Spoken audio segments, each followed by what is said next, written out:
Please be aware this will be a spoiler-filled discussion.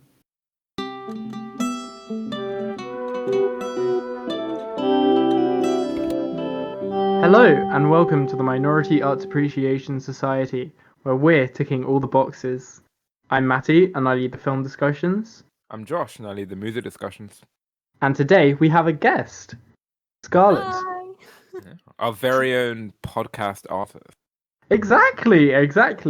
You know, you've been added to the Minority Arts Appreciation Society technically very recently, but you've been with us for the whole time. What? Since the beginning, I know. Very.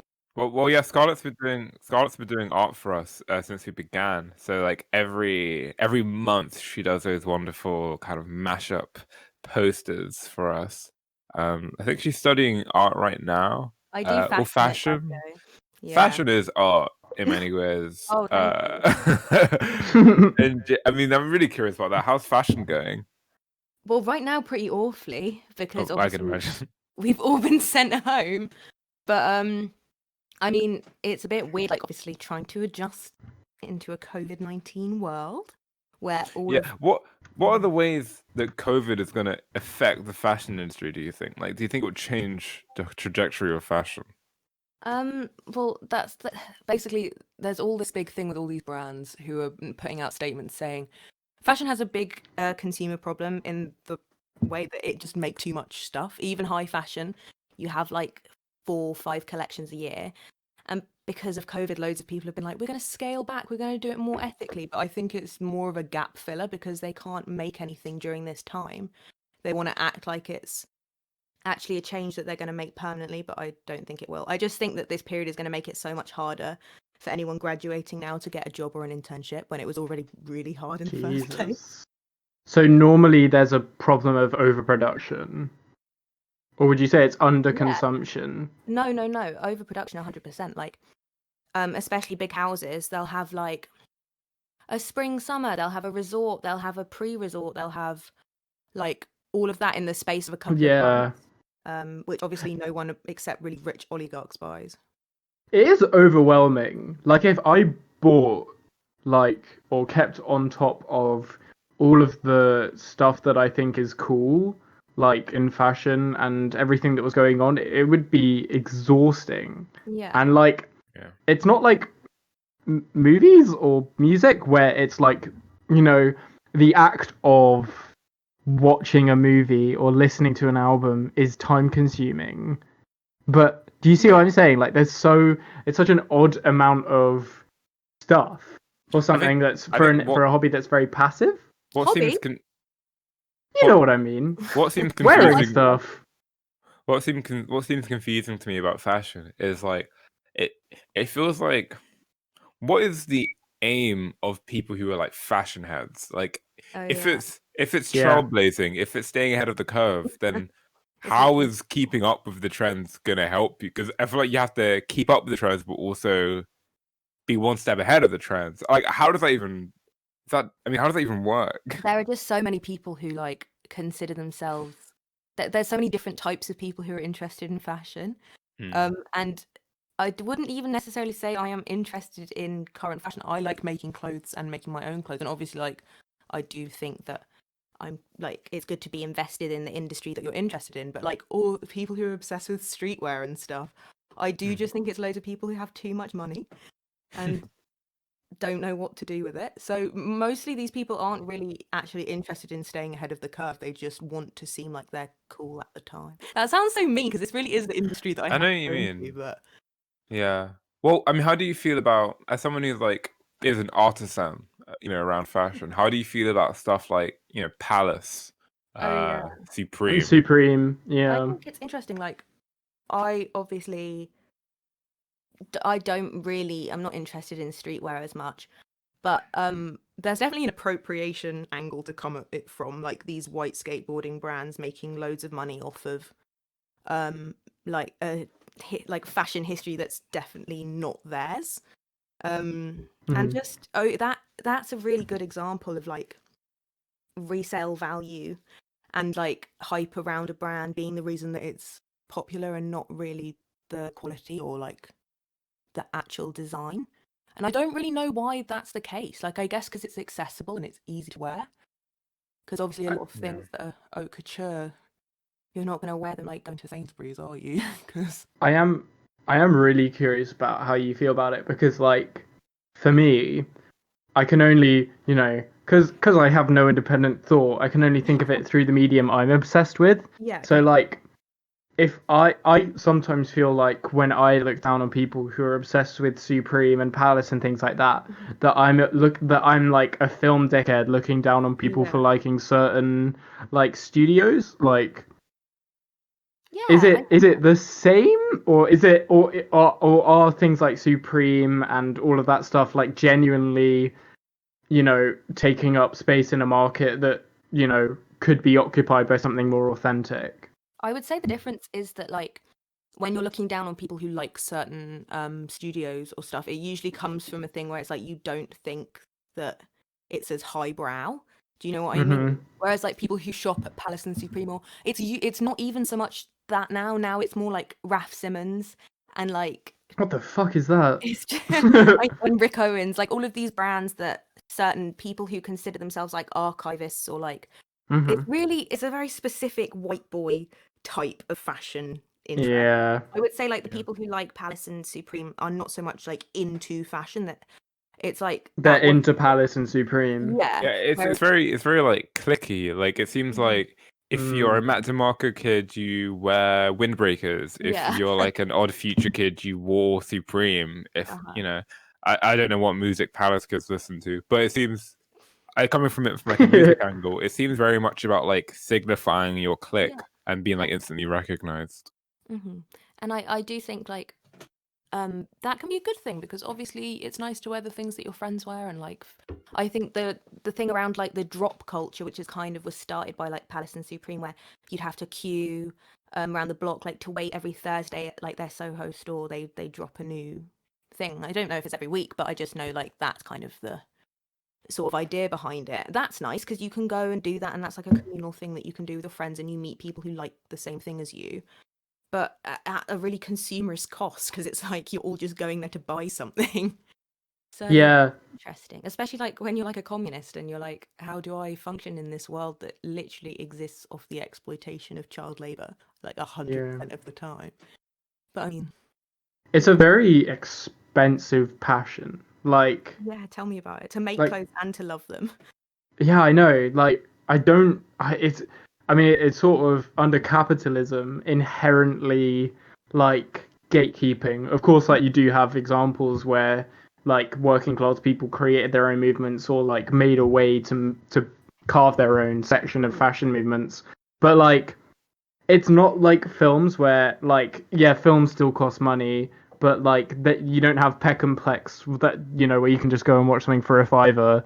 Like, I don't know, like I kind of disagree with that, because most of the mainstream like fashion trends that you do see now, like I even said before, come from marginalized groups that just get co-opted into the mainstream. Like poor people have always managed to find a way to look good.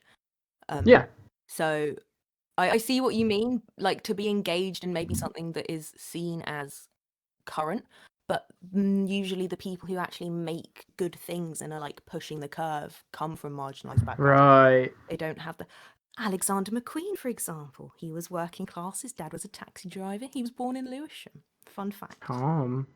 So it's sort of like the actual art comes first, and then it's made expensive sort of later by these brands by sort of appropriating them. Yeah, well, I guess McQueen isn't a very good example of that. Yeah. Just the ideas and like cultures that get drawn on for inspiration, especially in fashion, because like the fashion industry is so appropriative. That's 100% the case. Is like it's always people who are like don't have the money or the resources to get their work shown. It then gets stolen off them. But that's the truth for all art forms, really. I would say. Yeah, definitely. What about cap? It's weird from the external world. All I see in the fashion industry is like, well, catwalks, right? And like fashion shows. Is that a big deal? Like actually, or is that just media?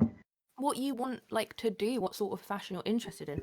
Mm. For me, that's what I want to do. Like, I love the drama of it all. I love how theatrical it can be. I Yeah. see catwalks as like a really like a wait, oh, it sounds so wanky. I do go to art school, so you're gonna have to forgive me, but like That's okay. like a piece of performance art almost. It's what it could be if you did utilize it well enough. Like, there was this really lovely, I can't remember who. I think it was no. There's just this collection like 2 seasons back, and the models were dancing, and then these machines like lifted the dresses and put them over their heads like while they were Whoa. dancing on the catwalk. I was like, that's so cool. That's just really interesting. Why don't more people do that? But I think, especially with young designers, because it is such a competitive industry and it seems so gatekeepy, that does push you to be more and more innovative because you want to stand out. Are there Obviously. any like great films about the contemporary fashion culture? Like, There are good documentaries, like the one on McQueen is really good. yeah. A recent one on Margiela just came out, who he's like didn't ever really let anyone see his face. Who's Margiela? It's just he's a really cool designer. Cool. From Antwerp, I think. It's really like the holes in my fashion history really come out when I get questioned like this, because I know so much about Westwood and McQueen, and then that's literally where the knowledge stops. Because when I was young, I was so obsessed with both of them. But, Nothing wrong with having a niche. No, very true. I do love a bit of Anglomania as well. It seems like designers that were obsessed with British history I really enjoy, but very interesting. Yeah, like just I think you can't really have like a narrative film about fashion. Or I guess no, because me and Mattie went to see that In dress. Fabric, motherfucker. Yeah, well, Phantom Thread is definitely my favorite fashion film. But of course, that's set like, quite a while ago, and it's about someone who's like an established designer. It's not really about like the teenage come up, which is kind of what sounds really interesting to me. Yeah, no, that's But so I love true. Phantom Thread. But yeah. I'll look it up because I'm sure there must be. Someone must have thought to make something about that. But to me, I always find documentaries about that thing much more interesting because it makes it seem achievable. Yeah. And also just nice to know what has happened to real people with that fair sort. enough.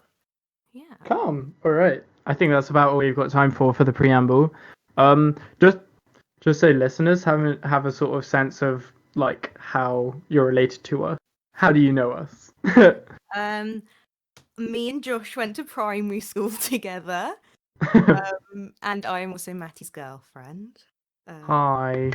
That's how come I know them. But I also obviously do the art as well. Yeah. You're a fashion student. Wow. I am. Wait, that sounded really belittling. That is not how I meant it. Awesome. I think it's time to move on to our film discussion. Very exciting. So, as you've heard at the beginning, we'll be discussing spoilers throughout this entire discussion if they come up. So please be advised with that. But with that said, this week we're talking about the new film Dogs Don't Wear Pants. This is what was marketed to me as a BDSM thriller, essentially about a man who has lost his wife, and after encountering a dominatrix at a dingy piercing shop, is led down a dark path of BDSM. So I think going into this film, I was very much looking for my type of movie. Like, I think the poster and the color scheme and everything about it seemed to scream a Mattie movie. And like, I'm very curious to know what all of your first impressions were of this film before you watched it, before we actually get into all of our opinions on it. Yeah, I adore the poster for this film. And I don't think I've seen a Finnish film before, so that was another first for me. One thing I try to do with films that I know like I'm definitely going to watch, such as things for the podcast or something that someone's recommended to me, is I try to like avoid plot synopsis before watching the film. So like, I think when renting it from Amazon, I kind of grazed over the summary, but not really reading it. So I just saw the words like heart surgeon, dominatrix, thriller, and I thought I genuinely thought this was going to be like a torture porn film about like a heart surgeon who was like this occultist dominatrix who like murdered people after like being sexual. So I was really excited for like some sort of slasher or some sort of I like thought we were gonna get that psychological too. horror, but it ended up being like a you know, a pretty, let's be honest, like a manic pixie dream girl romance type film. Like I was almost surprised at how soft it ended up being. It really frustrated me because I thought like I don't know, I just felt it wasn't misleading, but it was very much like it was really heavy on the BDSM thing, and at the end of it I don't actually think that's what the film was really about. Yeah, I agree. Okay. Yeah, I do think that's not what it was about. Actually, Scarlett, do you have anything more to say about your first impressions of the film? Just like I was kind of the same as Josh, and I didn't really like look over it because obviously, again with the podcast, I wanted a bit of a fresh mindset. Yeah. But even with how it's kind of advertised on Amazon and stuff, very much felt like it would be female led, which I was a bit disappointed when it very blatantly wasn't. I don't know whether that's like my own kind of internal expectation. If I think it's going to be about BDSM and a dominatrix, I expect it to be about the woman. But I felt like having the man as the main character was a bit disappointing. Yeah, fair enough. I think it's just important to remember that like directors and writers have basically no say of how things are marketed, like No, at completely. all. Yeah. Which is really unfortunate. I mean, me and Josh have talked about before, like A24 being a bit naughty about how they market their films and such. Oh, really? How do you... Like Midsummer, for example, being like, "Whoa, this is going to be a really scary film, guys. Yeah. Trust me, this is horror all the time," and it's like kind of not. I mean, it is but yeah. I'll start off. So I was incredibly moved by this film. I will be very, very, very surprised if this isn't my film of the year. I thought it was. I was expecting a violent, pulpy film, but what I ended up with was the ultimate marriage of Mattie films and Josh films. In that we have this pulpy BDSM elements, and a very like neon cinematography, but also it can be described very much as sad and horny, and perfect combination. And I think what this film taps into, and again, it's another Midsummer where I was expecting pulpiness, I was expecting gore and all things such as that. But what I really got was a tale of beauty through brutality. I really feel like this film earns its sentimentality through pain, and I really love that about this. I think one moment that really shined through for this for me, and I'm gonna get into spoilers right now, is there's such a charming moment during the tooth removal scene where Mona, the dominatrix character, looks at Yuha and sort of smiles and marvels at the pain that like she's able to inflict. And this sounds shocking. And that moment made it really hit home for me, how this relationship had been built up in such a perverse and bizarre way and morally grey way as well. But still, it was almost exactly how it was meant to be for both this character and this relationship. But yeah, obviously, I loved it. I thought it was strangely beautiful, and even more than I thought it would be. But I'll go to our guest next, Scarlett. What did you think? I completely disagree. I feel bad disagreeing because I can completely see why you feel like that. But to me, it was a story about a man who, like, obviously lost his wife. It's very tragic. But in trying to seek a connection with her again, tramples over several women in his life to get to something that's unreachable. I just thought the way he treated his daughter and Mona was not acceptable, and I don't feel, obviously with the daughter, the film did like insinuate that wasn't a good thing, but I felt like the relationship with Mona seemed really glamorized. And to me, I didn't feel like it was not a good one, but like one that I felt was on equal footing, one that I felt where they helped each other as much as like each other did, if that makes sense. I don't know. I enjoyed the first part, and then I feel like when it kind of got to the bit after maybe the first session that she had with him, I really just started to lose interest and feel like it was very much that Mona was being used by this guy who's trying to find something that is lost to him.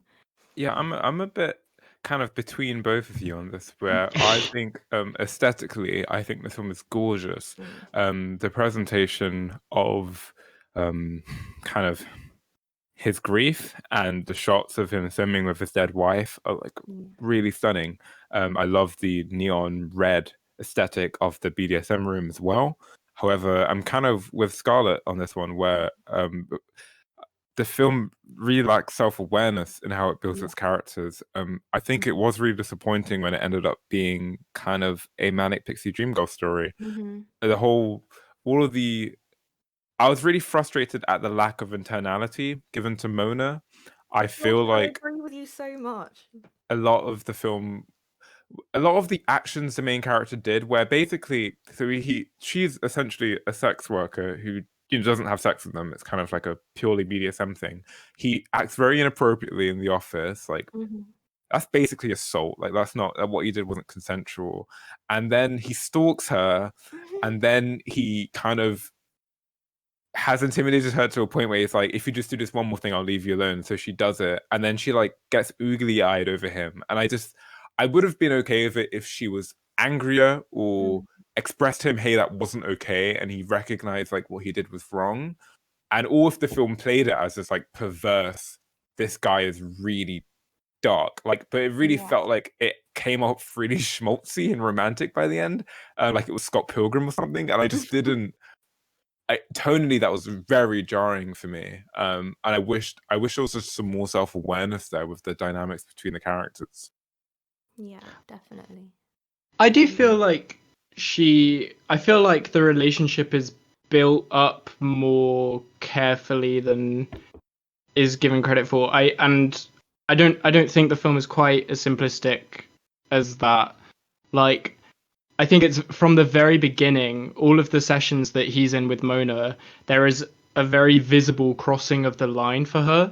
Like, I think it's really obvious the like connection between the two of them and how that like affects her outside of her work as well. Like you see a scene where she's with another client, and like she's unable to perform her work, and I think the reason for that is because the film is gradually showing how she's essentially established a connection with this one person, and the line between professionalism and sexual attraction has been crossed. Like in all of her scenes with Yuha, you can see it on her face. She's aroused, and I'm not saying that like sex work is just, purely this professional act and sex workers are never aroused. I really feel like what the film was going for there was this idea that she was essentially like she was falling for this character. But I think that the reason that I had a problem with that was it seemed like almost a betrayal of BDSM as a profession, and and that's like a weird thing to say, but there is this whole misrepresentation of like, oh, sex workers just need the right guy to come along and they need to be saved from their profession and all of that stuff. And I know that that's not what the film was setting out to say, but to me, watching that, and I see we haven't seen Mona with any clients before. She, like, obviously this guy comes in and they have that connection, and that's the first thing we see. I don't know, there was something about it that felt quite misleading. But literally the point of the film is accepting the darker parts of yourself and the more exaggerated parts of yourself. At the end, like, you see they don't come to their moment of like acceptance towards each other outside in the real world. They come to their moment of acceptance of each other in a sex club with both of them in fetish gear. But I think that would have been communicated a lot better if there was just a greater feeling of mutual recognition there. A film I brought up jokingly, kind of when you suggested this, was Secretary, starring Maggie Gyllenhaal and the guy from what's his name? The guy James Spader. Where and in that film, it's more so from a female perspective of Maggie Gyllenhaal, and rather than coping with mourning a dead mother, she's coping with being released from a psychiatric hospital after struggling with like self-harming. And a big thing about the BDSM relationship for that film is both characters recognize each other and try to understand each other's pain, and there's a real sense on both sides that there's a genuine attempt to like heal the other person. Whereas here, it really did feel like a lot of projecting was being done on the side of the male protagonist onto the woman. And I feel like there was no genuine attempt on him or the film to kind of explain to me what is her grief, like what is her strife, because I don't think that being a BDSM sex worker is inherently a darkness. Like I think that's just fine. So the film kind of played it as if she was broken in some way, but it never actually told me how or how they were like helping each other. It really felt like it was only on his side, and I don't understand what she got out of it really. Yeah. No, I think that I completely agree with Josh in that sense, where like we had no reason to know why suddenly she was broken by this man, like why him, and what, again, like you said, like what was the reason for her to have this emotional struggle. It didn't really make sense to me. In what way do you mean she was broken? Well, that is kind of the insinuation that she had a problem which he needed to fix because she got emotional. Is that not how it played to you? That's kind of what I felt. I just mean fixed her. I didn't really get the sense that he did fix her. To me, I felt that the strife that she was always going through, the way I always took it throughout the film, was just this, that she had always been a person very confident in herself and who she was, and the, like, again, as I mentioned before, the fact that there was this person who was just a client was now able to affect her emotionally. That was an issue for her. That was the impression I always got. And so at the end, when she finds him and he's accepted this part of himself and she's able to smile, she's smiling. Well, then in that reading, it does really feel like her only purpose is to validate the main character. Like she doesn't have any ill feelings about being stalked or being harassed, and in the end she's only happy because the main character is happy. It just really feels like her arc is neglected in that sense. I think so, but I don't think the film is trying to set up this idea that both characters are morally in the right. Like, I think she's entirely morally in the right. She doesn't do anything wrong. I'm not saying that's what the film is trying to do. Okay, so Yuho comes to her and is being completely obsessive and fervent, and so she decides to punish him, like, within the realms of like the BDSM world, by literally ripping his tooth out. I feel like in that moment you have this sense of equality and not redemption at all on any level, but this sense of existing outside of normality. Like, I think we're so far beyond normal here that it just doesn't really apply.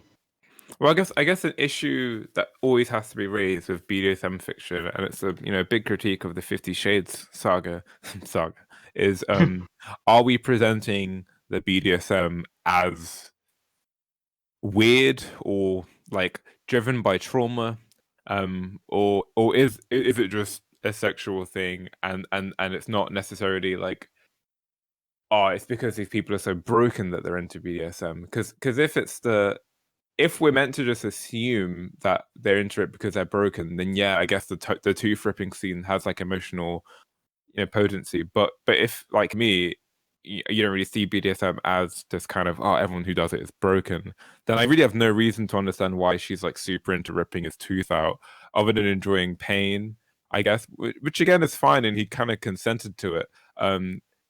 and is into it. Like he asks for it. Like it really does feel that whole resolution is always on his terms. And I enjoyed the film, and I did really think it was visually gorgeous. And the daughter was awesome. I thought she was really funny throughout. Yeah. I just wish the female love interest internality was just explored a bit more. Like even in a film like 500 Days of Summer, I feel like you get a lot more to do with like discussing women's desires and women's sexual appetite and how men project onto that. And I feel like this film I just feel like a lot more deconstruction could be done in that sense. I do understand that, yeah. Go on, Scarlett. I'm gonna say I don't actually think that the tooth ripping scene was consensual, because she says to him, I'll choke you out if you let me pull your tooth out. She's like, let me do whatever I want to you. Oh, okay. Right? And then he's like, okay. And then it turns out that he's actually come to her because he wants to commit suicide. He wants her to kill him. Yeah.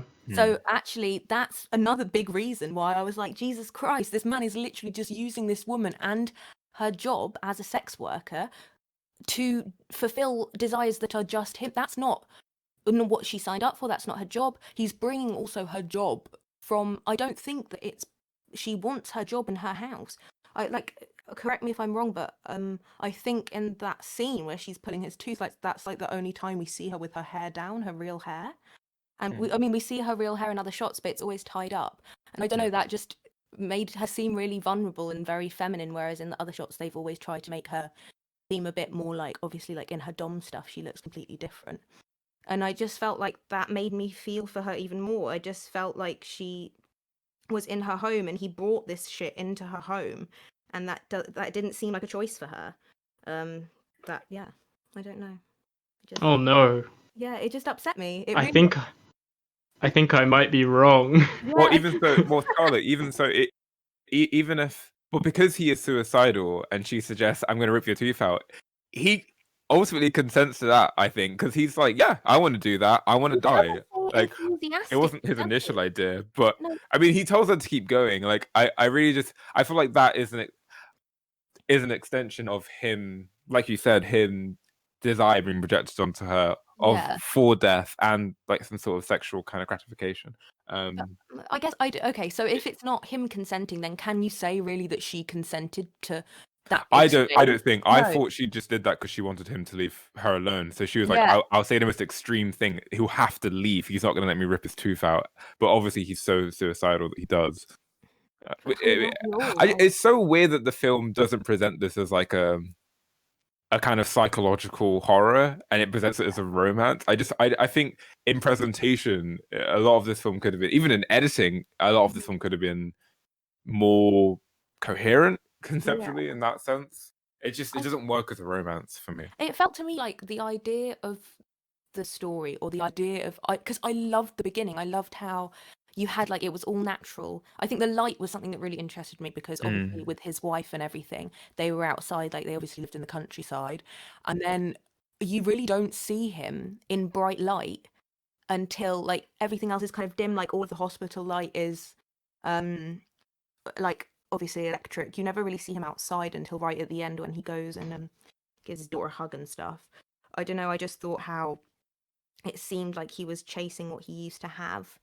I think this film like does legitimately seduce you in its presentation into this world, because the outside world is so ugly and drab, and the colors are so bland, but the BDSM world is so like gorgeous. Like Josh mentioned before, the red, but also the blacks are so deep and luscious and neon. Like the first time we see it, it's during the piercing scene.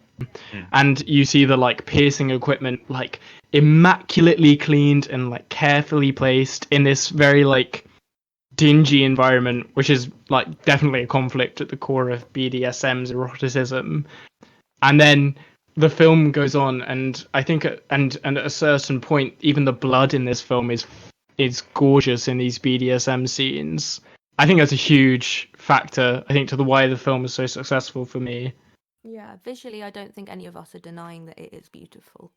But I think it's a shame that I felt like it didn't do much with that, or that it was misleading, you know, because I do think it's gorgeous, and I love the symbolism of like the butterfly and like how it Yeah. always would just peak out. I don't know. I thought that was really cool. Yeah, I feel like maybe it would have worked more if I feel like what felt like a betrayal for me was I like the idea of this kind of I wouldn't mind her being this like BDSM guru who just exists as like this almost mythical figure in the film, and we never see her like outside of her persona. I think the fact that it like showed us her walking home stressed out and like thinking about things and like taking her wig off and clothes off, it seemed to suggest it was going to go deeper into her psyche, and then it didn't. So that it was a weird sort of shallow promise. But the artifice in the first act of her in that room is so iconic. It reminded me of like Kubrick almost, like a Clockwork Orange kind of. And that first act is so strong. Yeah, it really is. That first act is, I mean, I like the whole thing, but that first act is particularly important. Another thing I think we can agree on is performances. Completely agree with you on the performances. I think even though I think this is a really shoddy script, I think the lead actor is so like endearing and like does absolutely everything he can to make his character still likable or like I was still interested in him throughout the film, even though I really despised how narratively he was being used. The actor actually performing him does a pretty great job at giving this character warmth. I feel tricked. Do you know what it is? What?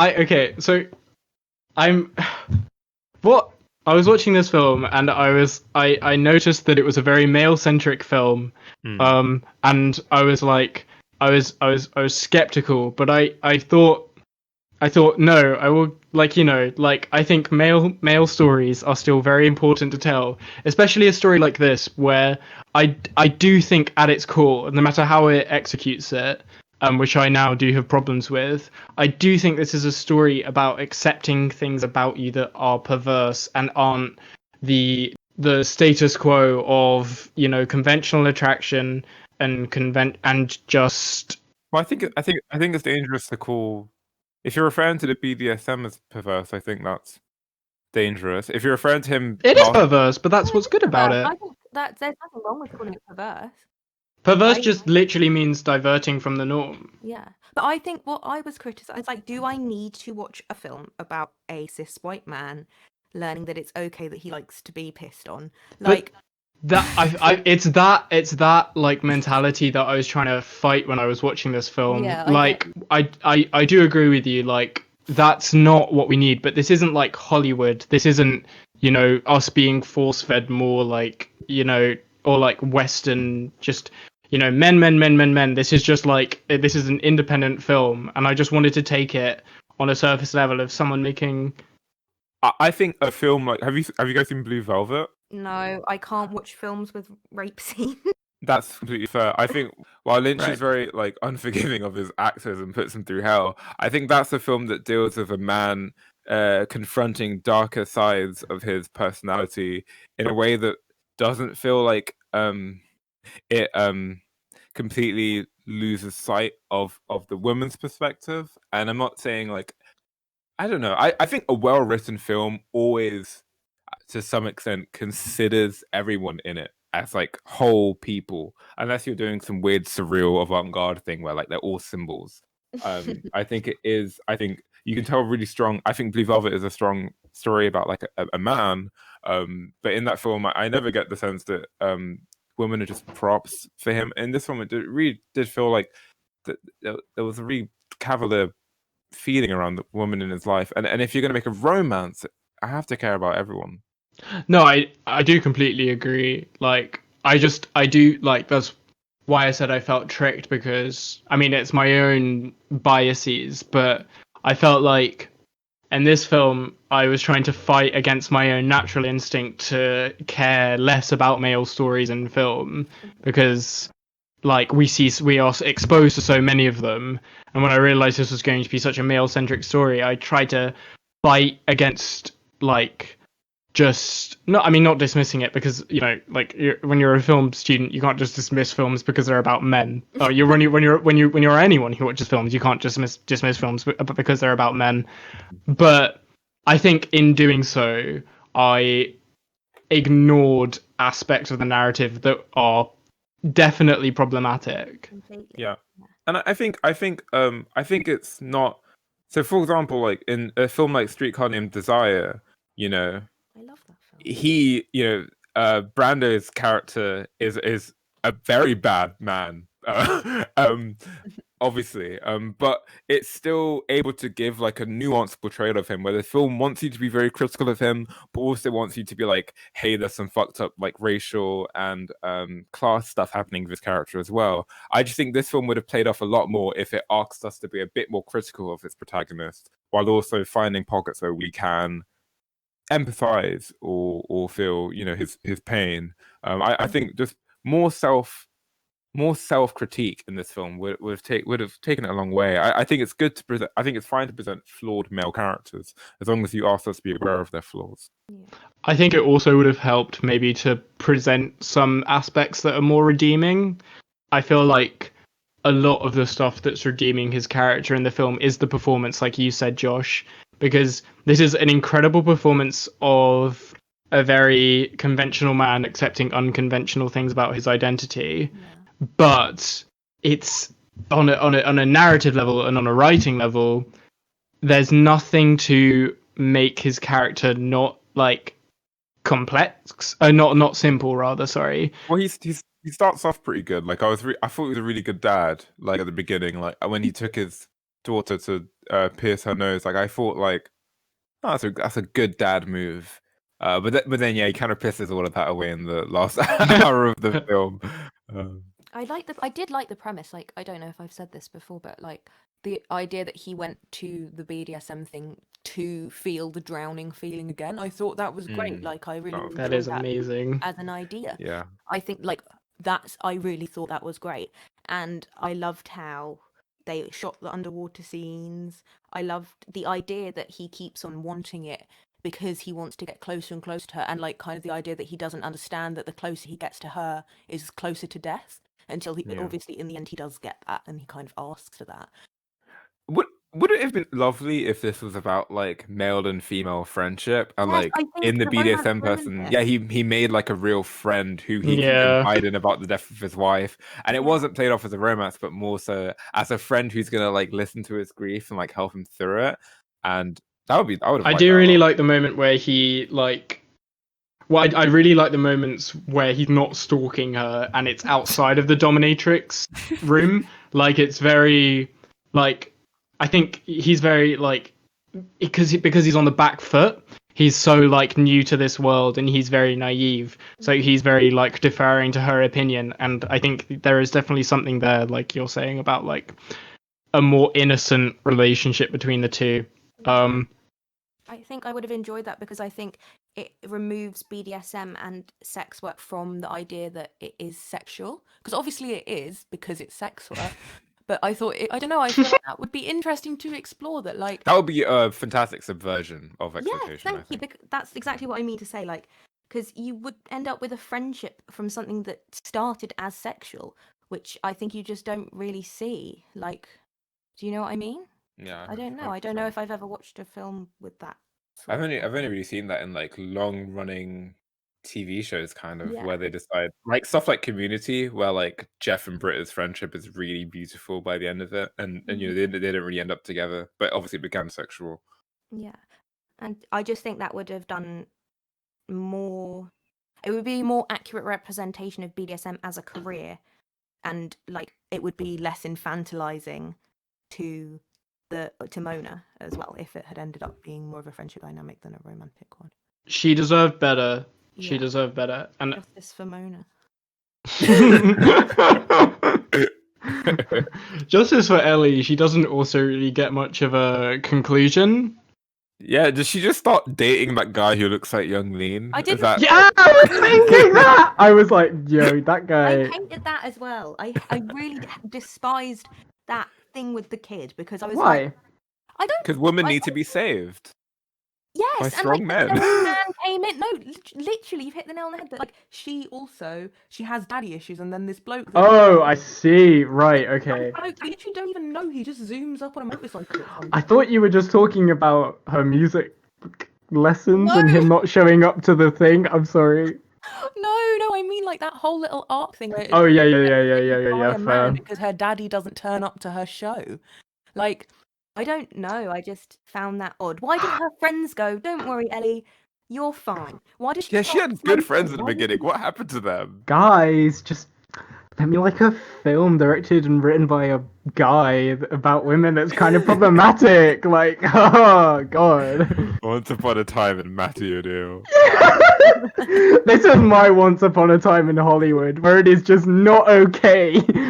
I was just gonna say, we haven't mentioned like the perfume bit where he like goes out with that woman. Oh, that was a great scene. it was Yeah, that so was a good, really but good also, I scene. just felt so bad for her because that again kind of cemented for me the feeling that I had that he uses women and he's just using women to get to a thing that he wants because he didn't even like her. He literally went on the date because he was like, I can use her sexually, and she's not even employed to do that.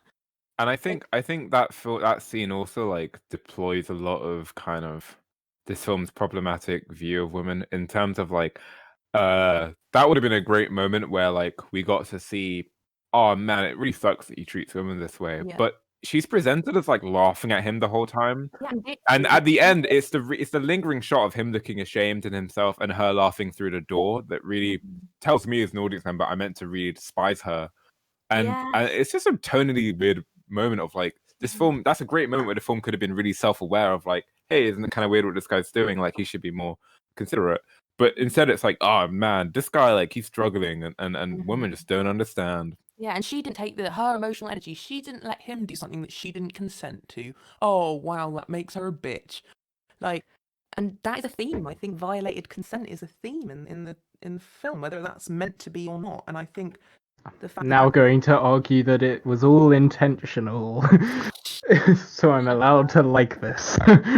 But I do think the fact that even if that was not deliberate, even if that was just an accident, says more about the director's attitude to sex and men and women and women's pleasure than what is actually in the film, if that makes sense.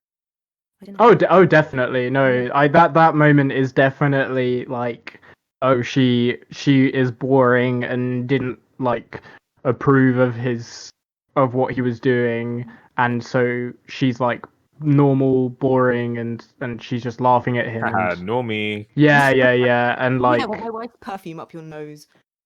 yeah, literally, and so yeah, that is definitely what that is. Mm-hmm. Yeah. But it wasn't played that way deliberately. They didn't mean that's not what it was trying to say. Do you know what I mean? No, Yeah. they weren't. No, They weren't it looking at it and deconstructing it. No, It did. Yeah, it did feel like an incel moment of like, oh, the girl's laughing at him behind the door, and he looks sad, and it's like, oh, poor man. It was played off really strange. Yeah.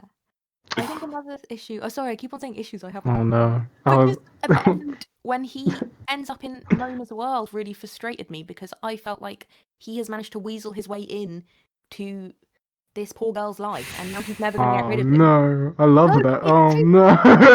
Actually look that happy when she gets there. Like, fair enough, because this bloke who's just stalked you and sexually assaulted you, basically. It was a very Hollywood ending. But then she smiles.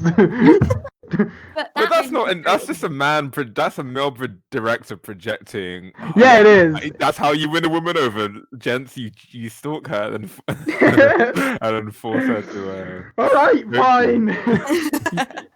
You've talked me down from a 10 to a 5 in an episode. Are you happy? I'm so sorry. I know. Check your privileges, Mattie. As a cis man, I want you to know that your opinion is just out of order. Okay. Right. It's just because I think I know so many women who like their. Let me conclude. I'm joking. Go Matt, on. Scarlett, Go on. I'm seriously kidding. I know so many women who their partners, or not even their partners, but their exes have just made their life so annoying because they're always at every event that they go to and they always have to see them and be around them. So Yeah. like I just saw it from that perspective where it's like this creepy guy has now taken what was hers, and obviously we see it as a refuge for her because of how different she is at work to where she is at home. She obviously lives alone, like, and her only really meaningful relationship apart from him that we see is with the woman that works in the tattoo shop. It's just like, okay, so now he is in every single bit of her life and he doesn't deserve that and she doesn't want that bit. She's kind of resigned to it.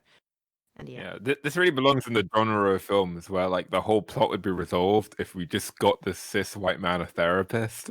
Yes! Yeah. Oh god, yes.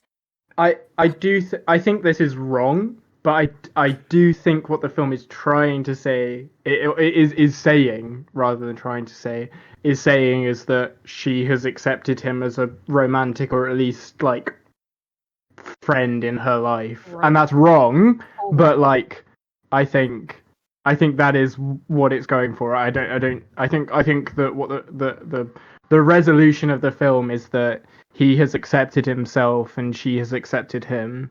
yeah, but isn't that interesting? So she's accepted him, but no work on her character. Nothing has happened to her.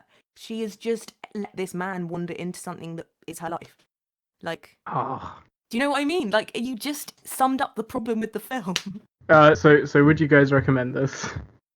I'll go first. I'll give this a weak recommend. I think like it's a visually gorgeous film. I think if you're like, if you're really into BDSM films, this is a visually gorgeous entry into that canon. However, it's not as good as Secretary. I really recommend Secretary. I think you guys should go watch Secretary. It's Maggie Gyllenhaal. It's good film. And yeah, I think this film really falls apart in like the script. And if you can just, I don't know, if you can just ignore that, just something you can put on. It looks nice in the background, but I don't think this is that substantial. So really, the weakest of recommends. Yeah. Scarlett? I think I would. Like, just watch it to be annoyed. Because, like, it's not anything very new. I don't know, in the way where, like, being upset that the main character is a dick and a man and fucks over a woman is like, because I feel like I'm quite used to watching that in films. I still enjoyed it. Like, I'm just taking it from, like, a film perspective. Do you know what I mean? Yeah, I'm exactly the same. Yeah, like, I enjoyed watching it, but as morally, I was like, oh shit, here we go again. So I guess if you don't care about the fact that it's emotionally quite disturbing, if you're a woman, then go for it. Why not? It's got pretty neon signs. This is like on tier with like your average 80s Hollywood romance film. Oh, Lots of God. those are enjoyable, but yeah, have problematic gender stuff in them. And like this is better directed than a lot of them for sure. So I mean, and it's still enjoyable. It's just got that baggage. Mm-hmm. Very well summed up. I agree. Okay, so yeah, I still recommend it. I still think it's good, but I mean, I joked around a lot, but you guys have genuinely pointed out some pretty fucked up stuff that I'm kind of very annoyed at myself for not picking up on. Mona does not really have a character. Like, if you tried to apply Stanislavski's 7 questions, you would probably be able to answer about 2 of them. What are the 7 questions, if you don't mind running them down? I don't know about this. I know about Stanislavski. I know about the Stan Man, but I don't know the 7 questions. So the 7 questions are his guide for method acting. So, like, they are basically like, they're a guide for method acting, but they're also a really good way of constructing a well-rounded character. They're who am I, where am I, what time is it, and then What do I want? Why do I want it? How will I get what I want? And what must I Whoa! do to get what I want? Yeah. So basically, characters who have visible motivation. Yeah, and a reason for those motivations, and So, all of that stuff considered, we've talked on this podcast before about separating the art from the artist, but what you can't do is separate art from its intentions, and when its intentions are compromised by its ethics and politics and everything under that umbrella, then it affects, your ability to enjoy and appreciate the film's message and intention. So like knowing that, I can't enjoy this film as much, and that sucks. But so I'd still give it a recommend, just because, I've talked a lot about the craftsmanship and the characters, the central character at least. That construction can't be underrated. That is amazing. It's just unfortunate that this director's skill is being applied by a person and writer as well, who doesn't have an eye for the feminine. So yeah, I'd still give this a weak recommend. But yeah, no, thanks for coming on talking about Dogs Don't Wear Pants, Scarlett. You're still here for another episode, of course. I am, where we'll be talking about my least favorite Disney film. Obviously, next week will be the conclusion of the dark fantasy era, so we'll be talking about Jesus. However, after that, we got another Scarlett episode coming up. What film are we reviewing for that? If anyone at home wants to watch along.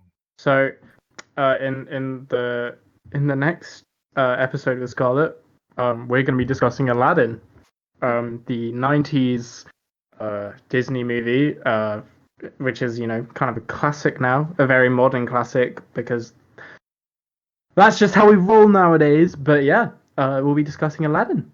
One step ahead of the breadline. Yeah, I've seen Aladdin. All right. Thanks very much for listening. If you're listening on YouTube, if you enjoyed it, just give us a like. That really helps us out. And subscribe if you want to see more from us. And if you're listening on Spotify or Google Podcasts or anywhere like that, you can follow us. So when new episodes come out, And if you want to keep up with episodes and see us doing stupid stuff, we have social media like every other podcast.